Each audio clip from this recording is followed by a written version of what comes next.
Hello, everyone, and welcome to Asian Viewpoints with Mary Sitt. Our guest today has made history twice in the fast food industry. Becky Chin was the first Chinese female owner-operator of a Chick-fil-A franchise in Southeast Houston back in 2008. And then she made history again in 2021 by buying a second restaurant and becoming the first woman Chinese owner-operator of multiple Chick-fil-A restaurants. Becky, congratulations. Thank you. Thank you for having me on. How do you do this? It's not an easy road for sure, Well, but I I love know that you started your career in finance and as an IT systems analyst. How did you get into fast food? it. I believe that it was a divine appointment that got me here. The story is it's long and it's diverse, but just worked with a guy when I was in IT who came into the quick service industry and invited me to join him when he remembered that I was really passionate about becoming an entrepreneur.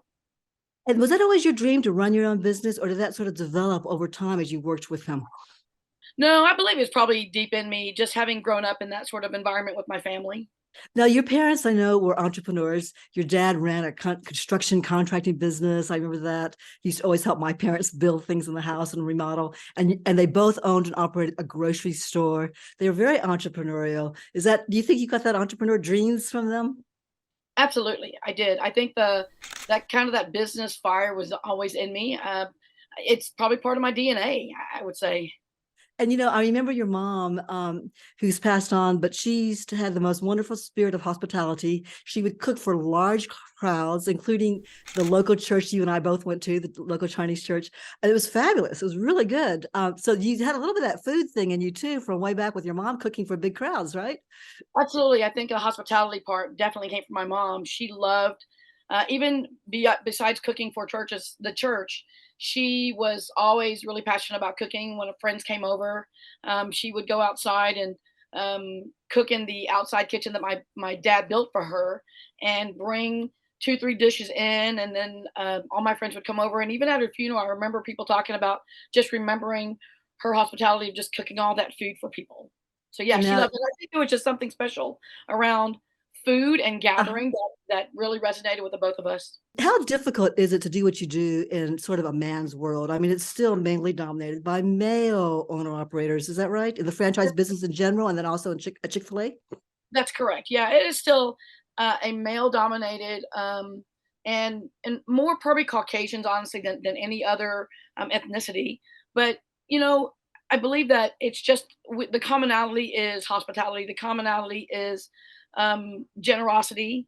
The commonality is passion for people. Because really, we always say, Truett Cathy, our founder, said, "We're not in the chicken business; we're in the people business." And I so, like just that. remembering that brings a lot of commonality to the spirit of what we do together. So whether I'm working with a market of 75 men, and now I'm just so fortunate that now we're a market with less men than before and 14 female operators. So I'm very fortunate in that regard. But yeah, it can be difficult, but I think we just try to share in the commonality of hospitality and generosity. So, what are the most challenging things for you as an owner operator, and how do you deal with those challenges? I would say as a female, I would say just the idea. I don't think it's really uncommon to the quick service industry. I would say even in times where we're sharing of ideas, that sometimes the female perspective gets overlooked until maybe a male counterpart might have that same perspective or idea or thought, and somehow it brings credibility to it. So those things I think have always existed, and I feel like sometimes that can still occur in meetings and gatherings and that sort of Well, thing. Becky, that would be irritating. I mean, if I had the idea and I say something and someone talks right over me, and then a guy says the same thing 10 minutes later, and you go, "Well, I just said that." How do you deal with that sort of? I mean, you just let it roll off and say, "Okay, that's the way it is," or do you say anything? Well, I think, my brother, the lawyer, will always say it depends. So I don't think there's not a hard and fast rule for that. I think it depends on the situation. It depends on the person that's involved. Certain people that where it might occur, I might let it roll off because it's just not worth the stress of that. Is it an idea that is really brand building, market building? I think the bigger, to coin a Star Trek phrase. The needs of the many outweigh the needs of the few, and so if the idea really benefits more people, then whoever came up with the idea is whoever came up with the idea. And it helps now that there are 14 females on the market, and a lot of us are kind of watching out for each other and that sort of thing. So that helps as well. Tell me, what does it take to be a successful franchise owner operator? I think that this kind of spans way back, and it's not really so much specific to Chick-fil-A, but I think just the entrepreneurial spirit, being entrepreneurial, always looking for that next thing in terms of how can we be better, how can we be bigger, because if you can't be bigger until you get better. I think Truett said that, and some other people said that as well. But just commitment to the hard things, knowing that it's going to be hard, and being able to reach out and ask for help. I think creativity, I think the passion for people has to stay there, because especially having come out of the pandemic sort of focus that we've had, just the challenges around people are even greater now, right? Mhm. So what we saw in what we call the great resignation of 2022 and Mhm. 2023, some of that sort of curving down a little bit, but just the idea of being passionate around developing people. And so at my restaurants, we have a vision that we want people to leave better than they come. So we know that in this industry, the turnover is going to be higher than Right. maybe a professional or white collar job. And so to be able to be committed to people, to help develop them to their next great or next best opportunity, to do that, that's what I think makes us successful, is that we're committed to the people. You also give scholarships, I think, to your employees, right?